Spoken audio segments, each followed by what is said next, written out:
Bienvenue pour un nouvel épisode de Avec ça, le podcast, vous le savez, qui donne la parole aux artisans du goût. Alors aujourd'hui, je reçois un chef pâtissier qui a d'abord régalé les palaces avant de revenir dans son Alsace natale. Il a 2 ingrédients principaux vraiment dans ses pâtisseries, c'est la tradition et la transmission. Il a formé des générations de pâtissiers amateurs grâce à ses livres de cuisine qui sont des best-sellers. C'est Christophe Felder, notre invité. Salut Christophe. Salut, ça va? Ben bien, et toi? Ouais, bien, nickel. Ah, je vais toujours bien quand je te vois, moi. Un pâtissier. En plus, c'est venu d'Alsace pour nous. Voilà, Alsacien, Vosgien, ça va toujours bien ensemble. Exactement, absolument. C'est le Grand Est qui est réuni pour vous. D'où ça devient d'ailleurs cet amour de la pâtisserie?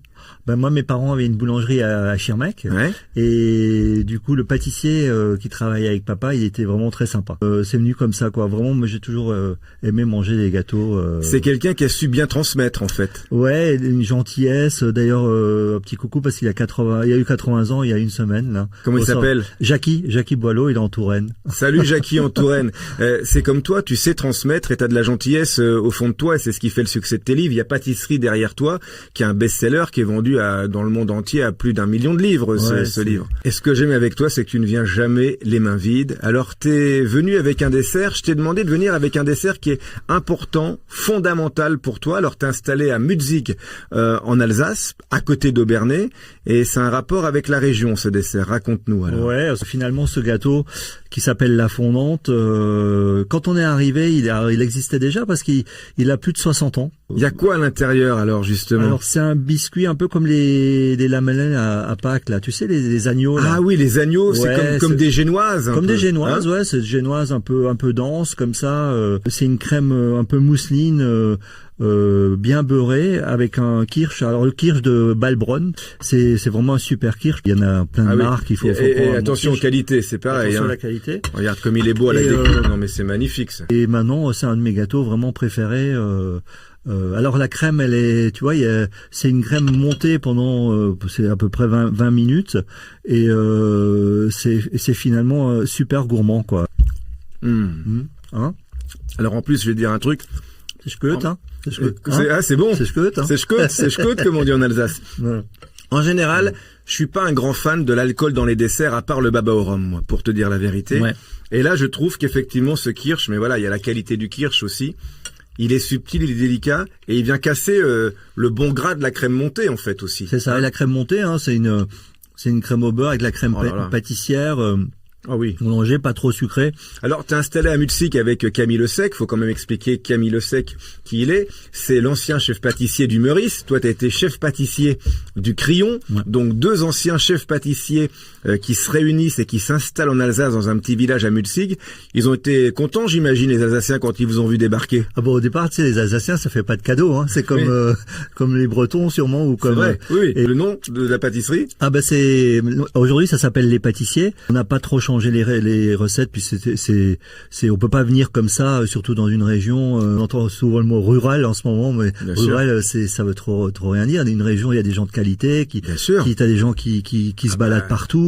Elle a des valeurs, la ruralité. Tu étais le plus jeune chef pâtissier de Palace. T'avais 23 ans quand t'étais au Crillon. Ouais, c'est ça, avec Constant, Candebord, Fréchon, Fauché. Quelle bande? Toute la clique. La fameuse bande du Crillon qui est culte aujourd'hui, hein, cette bande. Vous avez vraiment été des maîtres chacun dans votre domaine pour toute une génération. Hein. Ouais. Bon, c'est énormément. On rigolait beaucoup aussi. Et d'ailleurs, quand on se revoit, on rigole toujours. Oui, je sais, je suis témoin. Alors, on va parler de la pâtisserie aujourd'hui, de la pâtisserie traditionnelle. On va parler aussi de la pâtisserie sur les réseaux sociaux. Mais avant, je voudrais qu'on remonte le temps des pâtisseries.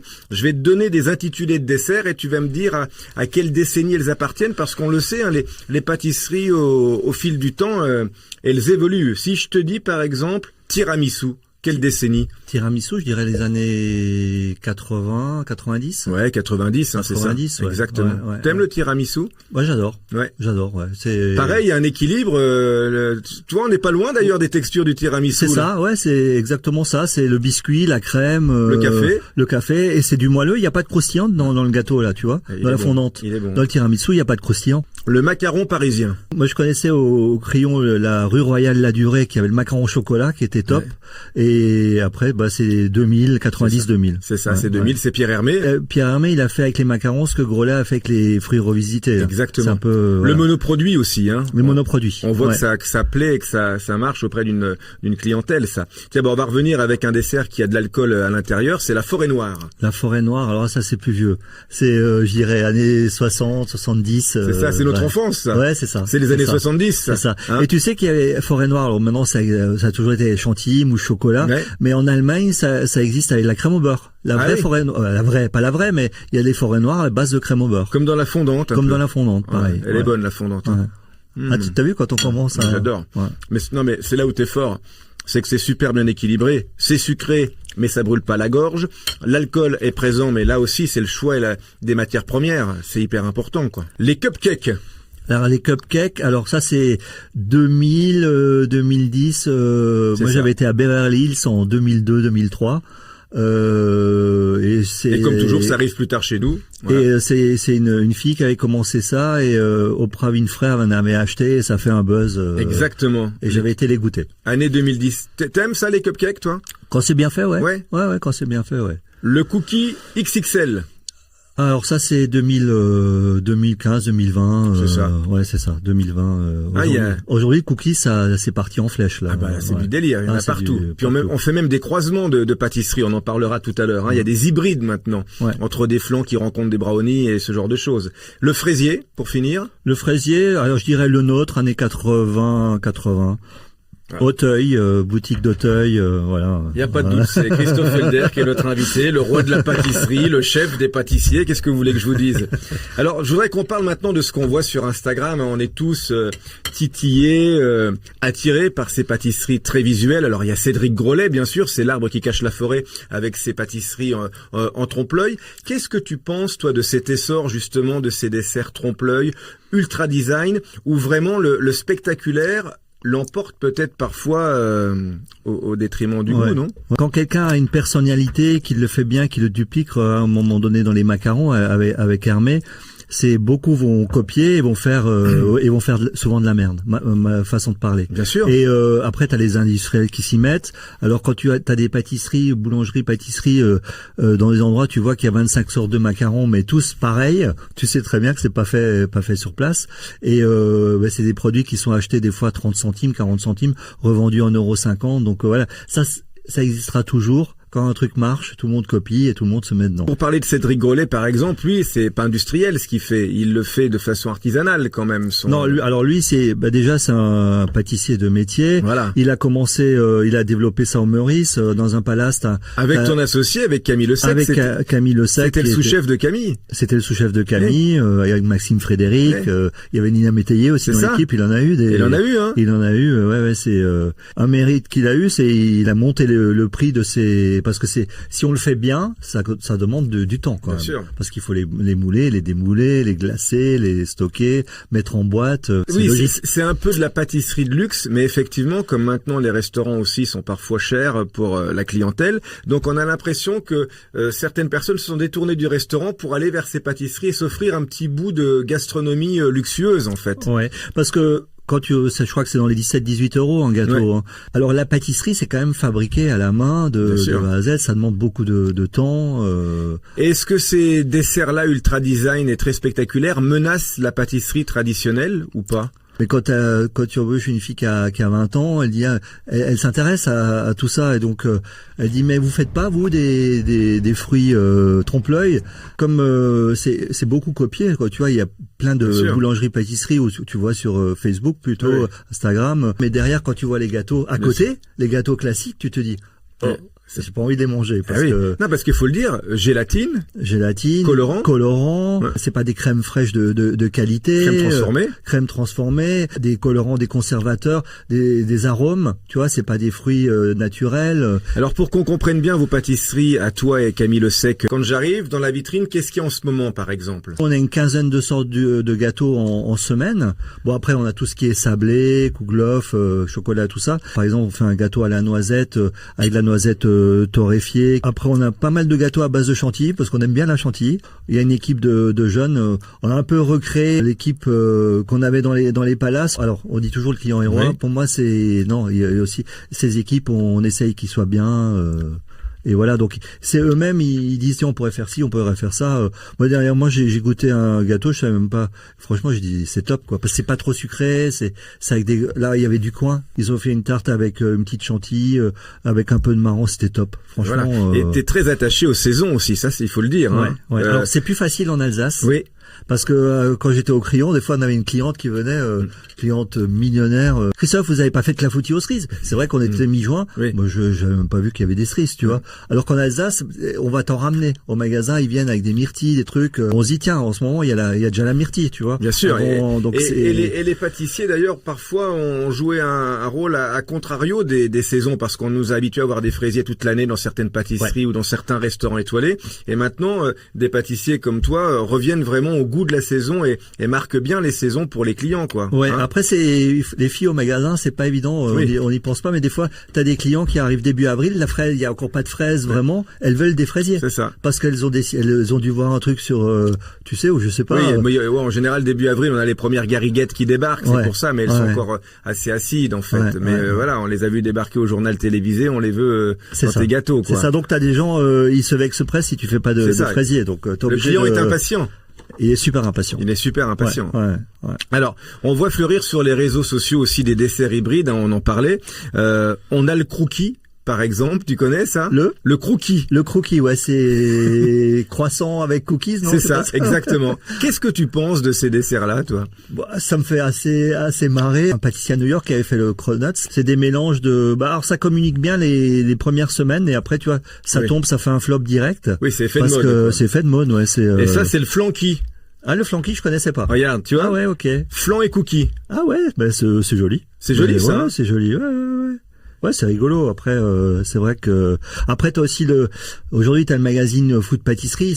Tu sais, ils sont tellement productifs. Dès qu'il y a un truc, ils se jettent dessus. Ils communiquent. Ils ont plus d'1 million d'abonnés. Et du coup, ça crée aussi des fois ils font des concours, des dégustations. Et j'ai eu il y a quelques mois un des journalistes qui travaillait avec eux qui me dit Christophe, écoute, des fois on goûte des trucs, mais c'est pas bon du tout. Et comment c'est possible? C'est trop compliqué. Du spectaculaire.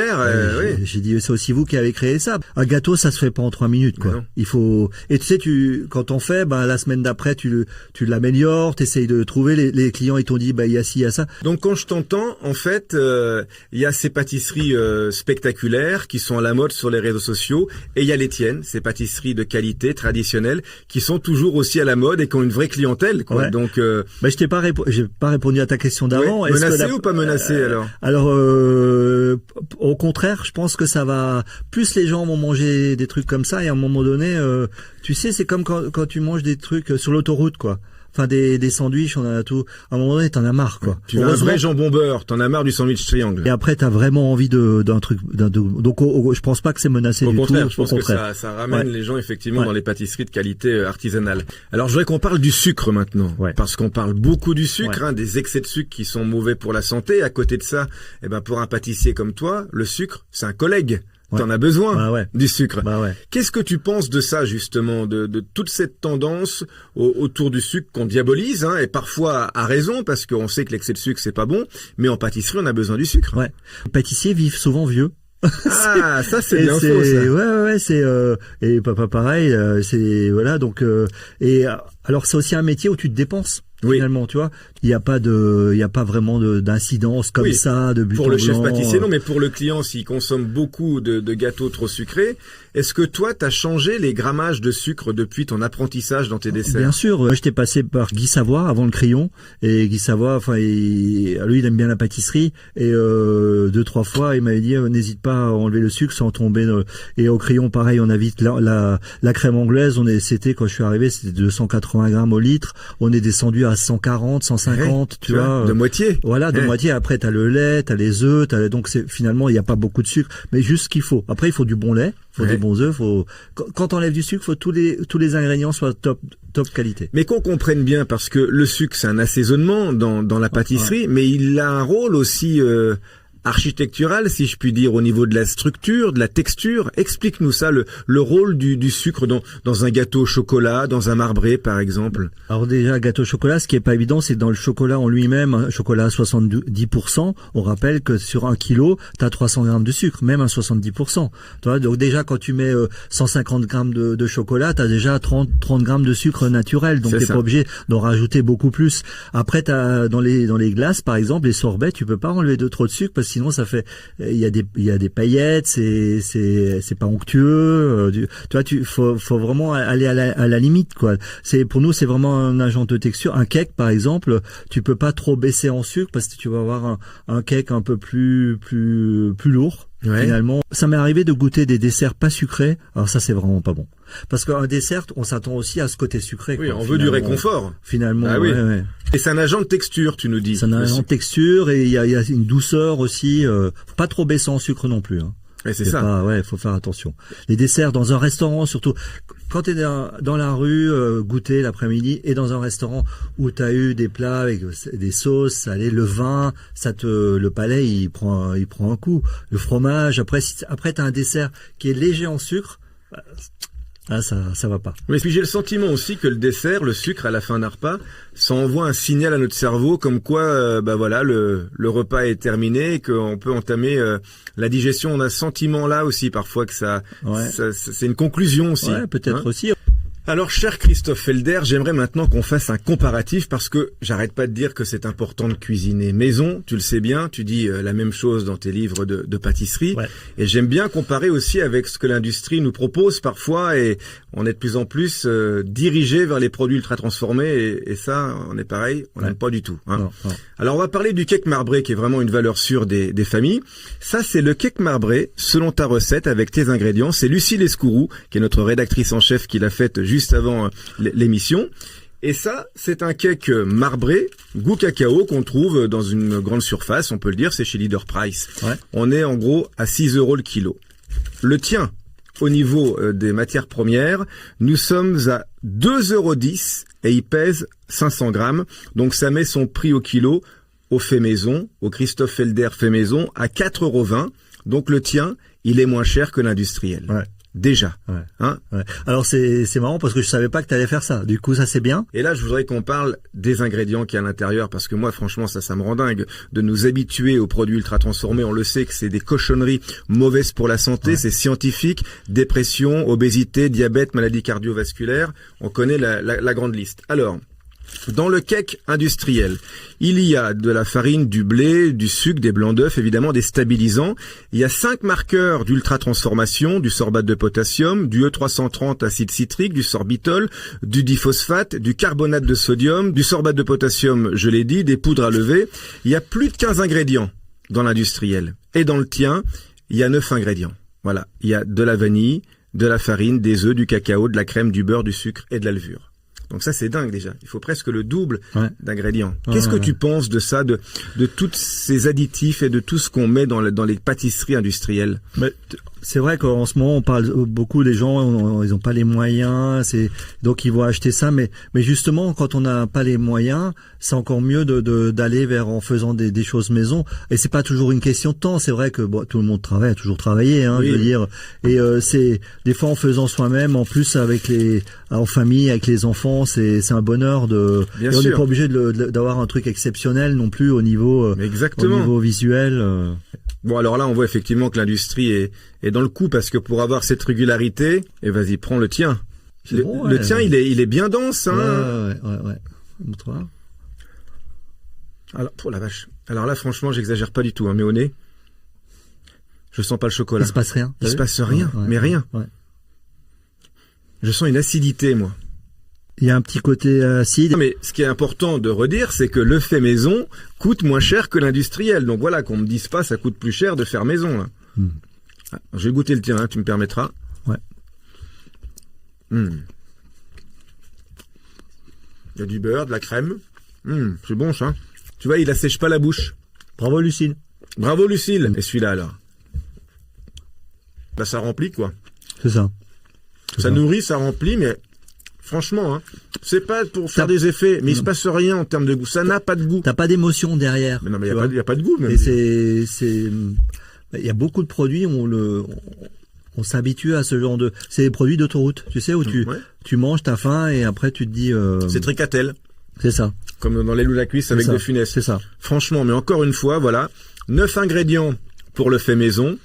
15 produits, 15 ingrédients, dont des ultra transformés pour la version industrielle, qui d'ailleurs a un très mauvais Nutri-Score, hein, qui est très élevé, qui est E, je crois. Qu'est-ce que tu penses de ça? Parce que tous ces produits ultra transformés, pourquoi moi je leur fais la guerre, c'est que je trouve qu'ils nous enlèvent le goût, ils nous enlèvent l'habitude du goût. C'est ça. Il va y avoir un goût standardisé, un goût unique, passe-partout, qu'on retrouvera d'une pâtisserie à une autre, quoi, pratiquement. Dans certaines boulangeries-pâtisseries, on trouve des pâtisseries industrielles, des flancs industriels, par exemple. Dans le 10e, la dernière fois, j'ai vu une boulangerie-pâtisserie, je suis rentré, mais tout était acheté. Ouais. C'est incroyable. Tu le vois d'ailleurs dans les tartes qui ont la même forme avec des framboises dessus qui sont un peu abîmées. Très calibré, formaté. La pâte à choux, incroyable, c'est un des produits les plus surgelés qui existent. Je voudrais qu'on parle des desserts de fin d'année, les fêtes approchent. C'est une période importante pour toi, ça, Noël. Bah là, c'est la grosse période depuis mi-octobre. Le 1er novembre, tu vas avoir les pains d'épices qui vont arriver. Après, tu auras les Stollen. C'est des repères. Vraiment rythmé. Ouais, c'est des repères. Qu'est-ce que t'as comme pâtisserie de Noël typique? On a en fait les pains d'épices fourrés là. Donc c'est des fruits secs, parce qu'avant les boulangers pâtissiers faisaient leurs fruits secs eux-mêmes. Les quetchs, donc séchés au-dessus du four, les poires, les raisins, les pommes, et ça tu le coupes, hein, tu fais sécher pendant plusieurs jours. On peut le faire au four à 60 degrés pendant 4-5 heures, ça va très bien. Et après c'est haché, on mélange un petit peu d'épices, de l'anis, et on fait comme une compote. Ça reste grossier si tu veux, parce que c'est pas trop petit. Et ça on va fourrer de la pâte à goulauf avec, on va le mettre dans les Stollen, dans des sablés, dans les pains d'épices. Là tu goûteras si c'est de la compote maison avec des fruits secs maison. À partir de mi-décembre, tu auras tous les gâteaux de Noël. Alors bien sûr, il y a tous les bredele, j'allais oublier. C'est quoi les bredele? Les bredele, c'est tous les petits sablés aux épices, les chevaux bredele, les butter bredele, les spritz. Alors les bûches, ça vient un peu après, mais avant tu as quelques pâtisseries, souvent de la cannelle, souvent des épices. Alors, ou du vin chaud aussi, on fait on fait une bûche avec du vin chaud. Alors un vin chaud qu'on fait un peu réduire, et on le congèle si tu veux pour faire un granité qu'on met dans une bûche avec un sorbet à l'orange. C'est pas mal. Super idée ça. Alors le pain d'épices, hein, comme tu le dis, c'est un marqueur des fêtes, hein, c'est très important. T'es venu avec des pains d'épices là? Ouais, c'est parce que les pains d'épices on commence maintenant un peu à être connu. Alors c'est Camille qui a tout repris. Camille Le Sec, oui. Ouais, lui commence, il fait tout de A à Z. Il y a du monde à l'intérieur dans celui-là. Tu vas voir, c'est puissant. Et du coup, souvent, quand on dit les pains d'épices, des gens ils disent mais j'aime pas les pains d'épices. Je dis goûtez, parce que là c'est un produit d'exception qui est. Alors, c'est de la pomme. Il y a quoi? Qu'est-ce qu'il y a dedans? Alors il y a du pruneau, il y a du raisin, il y a un petit peu de rhum, il y a un petit peu d'orange, un peu de citron. C'est il y a une quinzaine d'ingrédients. Farine de seigle, hein, pour le pain d'épices. Farine de seigle et farine 65. C'est un mélange des deux. Et du miel. Et du miel de sapin. Pareil, hein, parce et du miel de sapin. Miel de sapin des Vosges, forcément. Ah bah ouais, des Vosges, ouais. C'est le miel de sapin qui n'est pas un miel d'ailleurs, hein, c'est du miela. C'est fait avec les pucerons. On parlait du cake maison versus le cake industriel. C'est pareil, le pain d'épices. Hein. Pour avoir l'appellation pain d'épices, il faut qu'il y ait minimum 50% de miel. Oui, alors t'as beaucoup toujours prévenir un peu les gens qui viennent. T'as beaucoup de sociétés qui font des pains d'épices, mais quand tu regardes un peu derrière, faut retourner le paquet. Regardez, des fois, c'est fabriqué en Allemagne. Il y a beaucoup d'usines en Allemagne de pain d'épices et qui sont revendus dans des sociétés aussi dans l'Est. Faut faire gaffe. Faut se renseigner. La période de Noël, c'est aussi la période des bûches, et le casting des bûches a commencé. Et là, pareil, on voit des surenchères, alors au niveau des créations, mais au niveau des prix aussi. Hein. Voilà, j'ai relevé quelques prix. Moi, par exemple, 130 € la bûche. Alors pour 12 personnes, c'est Pierre Hermé. Il y a même un dessert d'exception à 430 € pour Noël. J'ai vu des bûches, moi, pour 4-6 à 150 €. Hein. Il y a des délires au niveau de la bûche. Et là, combien la bûche dans ta boutique? Ah non, la bûche de de 6-8 personnes, c'est plutôt 8 parce que voilà, c'est 45 €. Alors on en a une qui est pareil, c'est qu'on fait avec la framboise, c'est la framboise d'Alsace qui nous a été ramenée à la période de framboise. On fait la compote maison. Sur quoi, sur une texture de roulé de génoise, on fait pas mal des sablés un peu, tu sais, un peu alsaciens qu'on va retravailler. On va remélanger avec un petit peu de chocolat. On fait pour avoir un peu de croustillant. Un peu de chantilly ou pas? Et beaucoup de chantilly. Ouais, c'est ça. Ouais. Camille Le Sec, il aime bien mettre de la chantilly aussi. Ouais, cette année on fait une bûche là avec c'est un mélange de 3 chocolats qui est avec un biscuit un peu comme le Sacher en Autriche, tu sais, qui est assez dense. Qui sera pas mal. Je faisais la bûche moi-même, ouais. Et ça m'arrivait le 24 au soir de faire un truc, mais un roulet, tu vois, parce que mes parents, quand ils avaient leur boulangerie, quand ils ont démarré, ils faisaient les roulés dans la nuit du 23 au 24 parce qu'ils étaient tellement dans la merde que ils disaient ça, c'était les meilleures bûches qu'il y avait. Tu vois. Christophe Felder, on va maintenant faire ton questionnaire de Proust sucré. Je vais te poser des questions pour qu'on te découvre encore mieux. Quel est le dessert marquant de ton enfance? Le vacherin glacé. Ah oui. Ouais, le vacherin glacé, ça c'est super bon. Tu le fais toujours? Je l'ai fait au crayon même. Le goût que tu ne supportes pas dans un dessert? La réglisse. Ah, ouais, t'aimes pas ça? Non. Ouais. Non. Il y a pas beaucoup de desserts à la réglisse. Hein. Non, mais alors j'en ai déjà goûté, mais c'est vrai que après on peut mélanger de l'alcool d'anis avec du café, ça fait le goût réglisse, pastis et café. Est-ce que tu utilises quand même le sucre rapadura, tu sais, qui est du sucre complet de canne, qui a un petit goût de réglisse? Non, j'ai essayé, mais c'est pas mon truc. C'est pas ton truc, hein, non, c'est ça. Non, le nom est joli par contre. Cohérent, oui, le nom est joli. Le nom est joli. Le dessert que tu fais pour séduire? Les clémentines ou mandarines, ce qu'on a, ouais. Épluchées. Ouais. Donc t'as la belle petite mandarine, t'en 2-3, tu la coupes en deux. Et si t'as un peu de vinaigre balsamique, du sucre, donc dans une poêle, tu mets un peu de sucre, tu les poêles, tu sais, la demi-mandarine. D'accord. Tu déglaces au vinaigre balsamique. Juste ça avec une petite glace vanille ou n'importe quelle glace que tu as. C'est tout con à faire. Ça me plaît. La période faut des bonnes clémentines. Tu les goûtes avant qu'elles soient vraiment très bonnes. Une clémentine corse par exemple. Ouais. Clémentine corse, ouais, voilà, c'est ça. Ah, c'est bien ça. Ouais. Si tu étais un gâteau, tu serais lequel? Brioche, kouglof, un truc un peu simple. L'Alsace, ton enfance. L'Alsace, ouais, streusel. C'est quoi le streusel? C'est 150 grammes de farine, 100 grammes de beurre, 100 grammes de sucre semoule et au moins 5 à 10 grammes de cannelle. Et tu sais, comme un crumble un peu. Ouais, comme un crumble. Comme une pâte à crumble. Je dis toujours le streusel et le crumble c'est pareil, sauf le streusel c'est meilleur parce que c'est alsacien. Bah oui, puis il y a des épices. Ouais, s'il n'y a pas dans le crumble. Ouais. Le dessert qui résume ta vie, Christophe Felder? Alors dans tous les bistrots, tu sais, les bistrots de qualité, je demande s'ils font de la crème caramel. Moi j'ai découvert ça au crayon. C'était, je trouve, c'est quand c'est frais. Quand tu fais une crème caramel bien faite, quand c'est frais, c'est exceptionnel. J'en parlais il y a pas longtemps avec Bruno Doucet, parce qu'on s'est vu il y a pas longtemps, et lui il me dit, tu sais, tous ces desserts un peu trucs, il dit moi le riz au lait ça fait un malheur parce qu'on le fait, voilà, ça fait longtemps le riz au lait maintenant à Paris, mais c'est pareil la crème caramel quand c'est bien fait. Avec le caramel qui coule par-dessus. Caramel qui coule, ouais, c'est top. Ça c'est très bon. Et le dessert que tu aurais aimé inventer pour finir?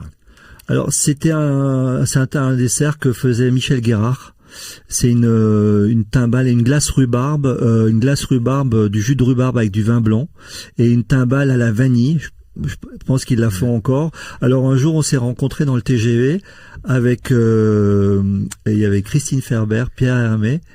On allait à Périgueux, je crois. Et une quinzaine d'années. Et tous les trois, à un moment donné, on s'est dit c'est quoi notre dessert préféré? Et tu sais quoi? Tous les trois, on a dit le même dessert. C'est pas vrai. Je te jure. La timbale c'est un truc, mais un goût de dingue. Et visuellement, pas très joli.